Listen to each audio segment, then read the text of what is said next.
নির্বাচন ফেব্রুয়ারিতে হবে সেই উদ্দেশ্যটাকে সামনে রেখে আমরা কাজ করে যাচ্ছি। সরকার প্রত্যেকটা অগ্নিকাণ্ডেরই তদন্ত করবে। মাস পিপলের সাথে তো এনসিপি নিজের মতন করে কথা বলছে। এনসিপি তো একটা রাজনৈতিক দল, তারা নিজের মতন করে তো মাস পিপলকে তাদের বার্তাটা দিচ্ছে। তারা নিশ্চয়ই তাদের পজিশন ক্লিয়ার করবে। মাস পিপলের কাছে আমাদের পক্ষ থেকে বার্তা যাওয়ার কিছু নাই। যে রাজনৈতিক দলের যে অবস্থান তার সপক্ষে মাস পিপলকে তারা কি বলতে চান সেটা তারাই বলবেন, এবং এনসিপি তো সেটা বুঝাচ্ছে যে আমরা চাচ্ছি যে বাস্তবায়নের রূপরেখাটাও একবারে এগ্রিড আপন হয়েই এই দলিলে আসুক। নির্বাচন ফেব্রুয়ারিতে হবে সেই উদ্দেশ্যটাকে সামনে রেখে আমরা কাজ করে যাচ্ছি, এবং নির্বাচন কমিশনকেও সেই বার্তাটাই দেয়া হয়েছে। সকল রাজনৈতিক দল নির্বাচন যেন ফেব্রুয়ারিতে হয় এটার ব্যাপারে নিজেরাও অবস্থান নিয়েছেন। এখন এখানে একটার পর একটা অগ্নিকাণ্ড ঘটছে, এবং অগ্নিকাণ্ডগুলো একটু বড় মাপের ঘটছে। সরকার প্রত্যেকটা অগ্নিকাণ্ডেরই তদন্ত করবে। এর আগেও আপনাদের মনে আছে সচিবালয়েও একটা অগ্নিকাণ্ড হয়েছিল, সেটারও যখন তদন্ত হলো আমরা কিন্তু খুবই স্বচ্ছ প্রক্রিয়ায় সে তদন্ত করেছি। এখন এই অগ্নিকাণ্ডগুলোর তদন্ত হবে, তদন্ত রিপোর্টের উপর ভিত্তি করে আমরা পরের কথাটা বলতে পারবো। অনেক বিষয়ে তাদের মতামত দিয়েছে, সেখানে ঐক্যমত কমিশন থেকে বা ওই যে 6টা সংশ্লিষ্ট কমিশন ছিল তাদের সুপারিশ সাথে তারা অনেক ক্ষেত্রেই একমত হয় নাই। এখনো যেখানে তারা স্বাক্ষর করেছেন সেখানেও কেউ কেউ নোট অফ ডিসেন্ট দিয়েছে। তো এগুলো তো গণতান্ত্রিক প্রক্রিয়া। আপনারা যদি প্লাস্টিক আইনটা দেখেন, আজকে 6 বছর যাবৎ লাগাতার চেষ্টা করা হচ্ছে, কিন্তু একটা প্লাস্টিক কনভেনশন হচ্ছে না। এই জন্য কি বলবো জাতিসংঘভুক্ত দেশগুলো একজনের সাথে একজনের দূরত্ব হয়ে গেছে? তা তো না।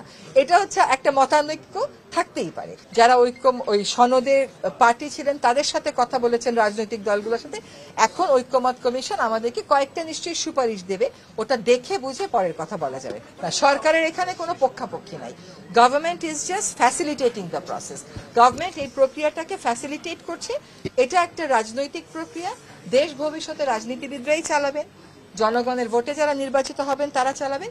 সেইখানে কতগুলো শাসন ব্যবস্থার সংস্কারের প্রস্তাবনাতে একমত করানোর একটা প্রক্রিয়াতে সরকার ফ্যাসিলিটেট করেছে, কিন্তু সরকার কোনো বিষয়ে হ্যাঁ বা না অবস্থানে যায়নি, যাওয়ার আমাদের কথাও না।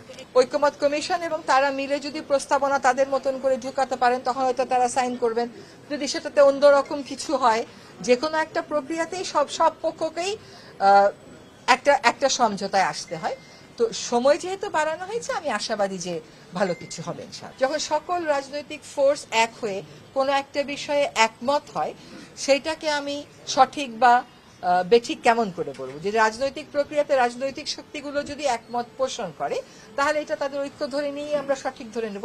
এখানে সরকার সঠিক বা বেঠিক বলবে না। ধর অনেক বছর তো নির্বাচন সেরকম ভাবে হয়নি, আপনারা ভুলে গেছেন যে নির্বাচনের আগে দলগুলোর মধ্যে সবসময় নানান বিষয় নিয়ে এই ধরনের কথাবার্তা হয়।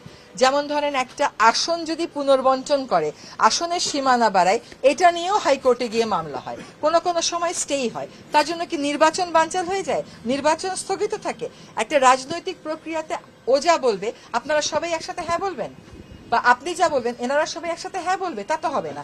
হ্যাঁ নার মধ্যেই তো রাজনৈতিক প্রক্রিয়া। তাহলে তো গণতন্ত্র কেন একটা দল হারে আরেকটা দল জিতে?